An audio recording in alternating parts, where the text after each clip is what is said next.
the friction force. Okay, friction is nothing but it is a one kind of force which is always opposing the other body to stop the body or tend to move the body. Okay, friction is nothing but यहाँ पे क्या है, एक force है, वो जो force यहाँ पे क्या कर रहा है बोले तो, और एक बॉडी जो अगर से बॉडी मोशन में रहा है तो वो बॉडी को यहाँ पे क्या कर रहा है, अपोज कर रहा है। तो अपोज करने के बाद वो बॉडी को यहाँ पे क्या कर रहा है, वो बॉडी उसका जो मोशन को यहाँ पे स्टॉप कर रहा है, उसको हम यहाँ पे क्या बोलते हैं, फ्रिक्शन बोलते हैं।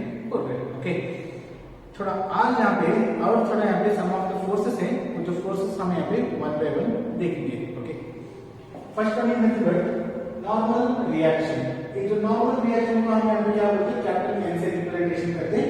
इट इज नथिंग बट, इसका जो डेफिनेशन क्या है यहाँ पे, the component of the contact force along the normal to the surface in contact is called normal reaction. Okay, the component of the contact force along the normal to the surface means यहाँ पे क्या बोल रहे हैं, यहाँ पे ये जो फोर्स सरफेस को कैसा रहेगा बोले तो ऑलवेज परपेंडिकुलर फोर्स रहेगा। ओके, समझो, ये जो यहाँ पे कांटेक्ट फोर्स है मींस यहाँ पे सरफेस है, ये सरफेस के ऊपर यहाँ पे क्या कर रहा है, एक हम कौन सा एक बॉडी रखे हैं। ओके, अब ये बॉडी रखने के बाद ये बॉडी के ऊपर यहाँ पे क्या कर रहा है, एक फोर्स अप्लाई हो रहा है। अब ये फोर्स अप्लाई हो रहा है तो ये बॉडी को अगर से ग्रेविटेशन फोर्स है से नीचे खींचना बोले तो इसका जो डायरेक्शन कैसा है, ग्रेविटेशन का फोर्स का डायरेक्शन टुवर्ड्स द ग्राउंड। तो टुवर्ड्स द ग्राउंड रहा तो इसका जो direction is nothing but force is nothing but F is equal to F into G। Okay, तो this is nothing but M into G is nothing but acceleration due to gravity है। ये जो gravitation का force body के ऊपर कैसा रहेगा तो always towards the ground direction के अंदर रहेगा। बट ये जो नॉर्मल रिएक्शन का फोर्स कैसा रहेगा बोले तो ये जो बॉडी का फोर्स इसको परपेंडिकुलर रहेगा। मींस यहाँ पे एंगल है कितना बना रहा है, यहाँ पे 90 डिग्री। मींस ऑलवेज वो जो सरफेस कांटेक्ट का जो फोर्स कैसा रहेगा बोले तो ऑलवेज परपेंडिकुलर डायरेक्शन के अंदर, वर्टिकल डायरेक्शन के अंदर रहेगा। ओके, ये वर्टिकल डायरेक्शन के अंदर रहा तो ये जो फोर्स ये acceleration due to gravitational force कैसा रहेगा बोले तो मैग्नीट्यूड यहाँ पे सेम रहेगा, बट इसका जो यहाँ पे डायरेक्शन कैसा रहेगा, दोनों का डायरेक्शन अपोजिट डायरेक्शन रहेगा। ओके, अब ये जो कौन से बॉडी के ऊपर यहाँ पे कैसे है, यहाँ पे बॉडी कांटेक्ट फोर्स के अंदर है, ये सरफेस के साथ यहाँ पे इन कांटेक्ट है। तो कांटेक्ट रहा मतलब ये जो बॉडी के ऊपर यहाँ पे फोर्स कैसे गिर रहा है, ऑलवेज परपेंडिकुलर गिर रहा है। ऐसे तो फोर्स को हम यहाँ पे क्या बोलेंगे, normal reaction. Okay, this then the component of the contact force, the component is nothing but ये जो बॉडी यहाँ पे in contact with the surface along the normal to the surface, along the normal to the surface में but normal जो meaning यहाँ पे क्या होगा बोले तो परपेंडिकुलर। ओके, जो बॉडी को कैसे रहना है यहाँ पे परपेंडिकुलर रहना, perpendicular to the surface in contact is called normal reaction. Okay, ऐसे यहाँ पे रहेगा। Then second one is nothing but limiting frictional. Okay, तो limiting friction is nothing but यहाँ पे कैसा होगा तो इसके अंदर यहाँ पे क्या आ रहा है, एक स्टैटिक फ्रिक्शन आ रहा है। तो static friction is nothing but, तो इसका जो डेफिनेशन हम यहाँ पे कल के क्लास में यहाँ पे देखे थे, जब दो बॉडी है तो दो बॉडी रहा है तो यहाँ पे स्टैटिक्स का मतलब यहाँ पे क्या होगा, रेस्ट कंडीशन। ओके, जब दो बॉडी है तो उन दोनों के बीच में यहाँ पे कैसा हो रहा है, एक बॉडी के ऊपर और एक बॉडी यहाँ पे क्या कर रहा है, फोर्स दबाव दे रहा है। अब एक बॉडी समझो यहाँ पे एक बॉडी है और एक यहाँ पे बी बॉडी, ये बॉडी यहाँ पे कैसा है, बी बॉडी से इन कांटेक्ट में है। अब ए बॉडी का जो फोर्स है यहाँ पे कितना फोर्स एक्ट कर रहा है, उतना ही जो अपोजिट फोर्स यहाँ पे क्या कर रहा है, बी बॉडी ए बॉडी के ऊपर यहाँ पे फोर्स एक्ट कर रहा है। अब ए बॉडी का जो equal amount of force, b body का जो opposite equal amount of force यहाँ पे क्या है, दोनों के इक्वल होने की वजह से यहाँ पे ये दोनों बॉडी यहाँ पे क्या नहीं कर रहे, यहाँ पे दोनों बॉडी मूव नहीं हो रही। तो दोनों बॉडी मूव नहीं हो रहा तो यहाँ पे कैसा बन रहा है, यहाँ पे दोनों बॉडी के बीच में यहाँ पे फोर्स एक्ट हो रहा है। वो जो फोर्स है यहाँ पे बॉडी कैसे यहाँ पे रेस्ट कंडीशन में है, ऐसे जो रहने की वजह से वो जो बॉडी दोनों बॉडी के ऊपर यहाँ पे क्या कर रहा है, एक फोर्स जनरेट हो रहा है, that force is nothing but static force बोलते हैं। ओके, देखिए यहाँ पे the maximum static frictional that the body can exert on the other body means जो maximum static frictional, okay, ये बॉडी जो फोर्स अप्लाई कर रहा है जो मूव होने की वजह से, बट बी बॉडी यहाँ पे in contact to a body रहने की वजह से यहाँ पे क्या कर रहा है, maximum static frictional means maximum यहाँ पे फोर्स इंक्रीज कर रहा है to stop the a body. Okay, तो उसका जो मोशन यहाँ पे स्टॉप करने से बी बॉडी यहाँ पे क्या कर रहा है, ए बॉडी के ऊपर यहाँ पे मैक्सिमम दबाव कर रहा है। वो जो मैक्सिमम फ्रिक्शनल फोर्स यहाँ पे सॉरी मैक्सिमम स्टैटिक फोर्स यहाँ पे बी बॉडी एक्सर्ट कर रहा है, मींस बी बॉडी प्रोड्यूस कर रहा है। वो जो प्रोड्यूस कर रहा है तो वो जो मैक्सिमम फोर्स को हम यहाँ पे क्या बोलेंगे, limiting friction. Okay, that is the maximum static friction that the body can exert on the other body in contact with it is called limiting friction. Okay, that B body we can say it as a limiting friction. क्यों बोले तो B body हमें क्या कर रहा है, maximum static friction produce कर रहा है to stop the A body. Okay, then आप देखिए coefficient of static friction. The coefficient of static friction को हम यहाँ पे म्यू s सिंबल से रिप्रेजेंट करते हैं. ये जो सिंबल को हम यहाँ पे क्या बोलते हैं, म्यू करके बोलते हैं. ओके, अब ऐसा यस रिप्रेजेंटेशन करें मतलब यहाँ पे this mu is nothing but coefficient. S indicates static friction. And mu s यहाँ पे क्या रिप्रेजेंटेशन करते हैं यहाँ पे static coefficient of static friction बोलते हैं हम यहाँ पे ये सिंबल से रिप्रेजेंटेशन करते हैं. ठीक है, मैं डेफिनेशन क्या कर रहा हूँ, the magnitude of static frictional force. The magnitude of static frictional force is nothing but यहाँ पे magnitude is nothing but यहाँ पे एक वैल्यू, इसका static friction का एक वैल्यू है. वो जो वैल्यू ऑलवेज यहाँ पे कैसे रहेगा तो directly proportional to the normal reaction force. That is यहाँ पे जब s is nothing but maximum static frictional force is always proportional to, it is directly proportional to normal reaction force. जब यहाँ पे प्रोपोर्शनली यहाँ पे साइन इंडिकेशन करना पड़ता है, इसका जो मीनिंग यहाँ पे क्या रहेगा बोलो, अगर से स्टैटिक फ्रिक्शन फोर्स यहाँ पे इंक्रीज हो रहा है तो नॉर्मल रिएक्शन में यहाँ पे क्या होता है, इंक्रीज होगा.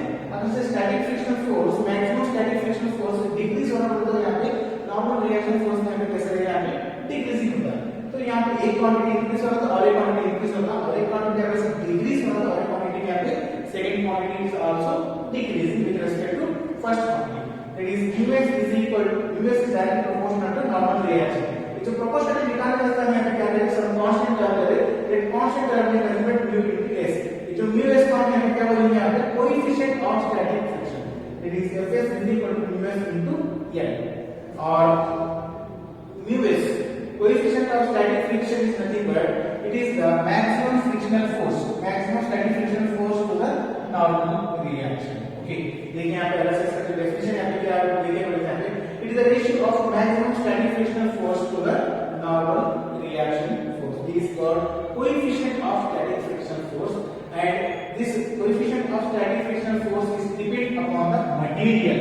Okay, it depend upon the material. It depend upon the material के ऊपर यहाँ पे ये जो static frictional force किस कौन सा material के ऊपर यहाँ पे एक्ट कर रहा, और ये जो static frictional force और एक जो बॉडी के ऊपर यहाँ पे static force यहाँ पे एक्ट कर रहा है, तो ये किसके ऊपर डिपेंड रहता है बोलो, वो जो स्टैटिक फ्रिक्शन फोर्स मटेरियल के ऊपर रहता है, और उसका जो रफनेस के ऊपर यहाँ पे क्या रहेगा, मैक्सिमम डिपेंडेंट रहेगा. Okay, the value of us is depend upon the material and roughness of the two surface in contact.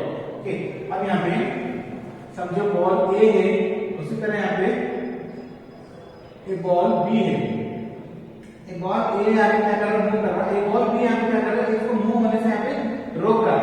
तो ये जो रोकना तो यहाँ पे क्या कर रहे हैं, यहाँ पे इक्वल अमाउंट ऑफ फोर्स यहाँ पे एक्ट कर रहा है. तो equal amount of force act कर रहा है, तो ये जो बॉडी कितना भी फोर्स एक्सर्ट कर रहा है मूव होने के बाद, बट बी बॉडी यहाँ पे क्या कर रहा है, उस बॉडी को अपोज कर रहा है. तो अपोज कर रहा मतलब यहाँ पे दोनों, अब यहाँ पे स्टैटिक फ्रिक्शन फोर्स हो रहा है, तो यहाँ पे किसके ऊपर डिपेंड रहेगा, इसका जो दोनों बॉडी का जो मटेरियल, बॉडी कौन सा मटेरियल से मेड अप है, एंड दोनों बॉडी का रफनेस ऑफ टू सरफेस, इन दोनों का यहाँ पे रफनेस, अगर से दोनों सरफेस यहाँ पे स्मूथ रहा हो तो वहाँ पे मैक्सिमम फ्रिक्शनल फोर्स यहाँ पे नहीं बन सकता.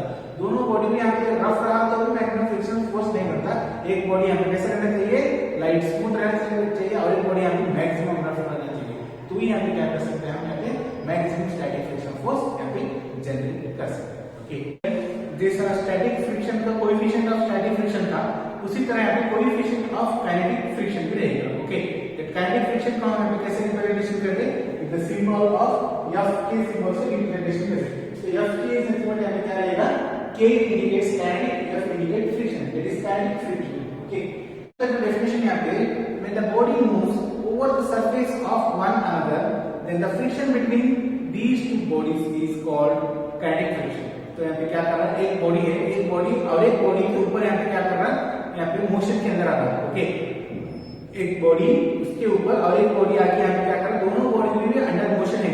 तो दोनों बॉडी अंडर मोशन रहने के बाद उन दोनों के बीच में जो यहाँ पे फ्रिक्शन जनरेट हो रहा है, दैट फ्रिक्शन को हम यहाँ पे क्या बोलते हैं, काइनेटिक फ्रिक्शन बोलते हैं. ओके, वन बॉडी के ऊपर अदर और एक बॉडी यहाँ पे समझे, यहाँ पे समझे एक राउंड बॉडी है, उसके ऊपर और एक यहाँ पे रोटेशन बॉडी है. तो यहाँ पे क्या कर रहे हैं, दोनों बॉडी में यहाँ पे मूव हो रहा है. जब दोनों बॉडी मूव हो रहा है तो वो जो दोनों बॉडी के बीच में यहाँ पे क्या हो रहा है, यहाँ पे some kind of friction generate हो रहा है. तो फ्रिक्शन को काइनेटिक फ्रिक्शन बोल के बोलते हैं। Okay, then coefficient of kinetic friction is nothing but the magnitude of kinetic friction. तो magnitude of kinetic friction is nothing but एक काइनेटिक फ्रिक्शन का कितना काइनेटिक फ्रिक्शन हुआ उसका जो value, that is called magnitude of kinetic friction. The magnitude of kinetic friction force, that is F के value is directly proportional to the normal reaction, that is N, normal reaction acting between these two bodies, acting between these two bodies। यहाँ पे क्या हो रहा है, समझे एक body है यहाँ पे ए बॉडी, इसके ऊपर और एक बॉडी जो यहाँ पे क्या कर रहा है, बी बॉडी मूव हो रहा है। तो बी बॉडी मूव हो रहा है यहाँ पे, ये बॉडी के बीच में, यहाँ पे बॉडी के इन दोनों के बीच में एक फ्रिक्शन फोर्स एक्ट हो रहा है। द फ्रिक्शन फोर्स यहाँ पे क्या हो रहा है, यहाँ पे एक F के friction force is nothing but magnitude of the kinetic friction.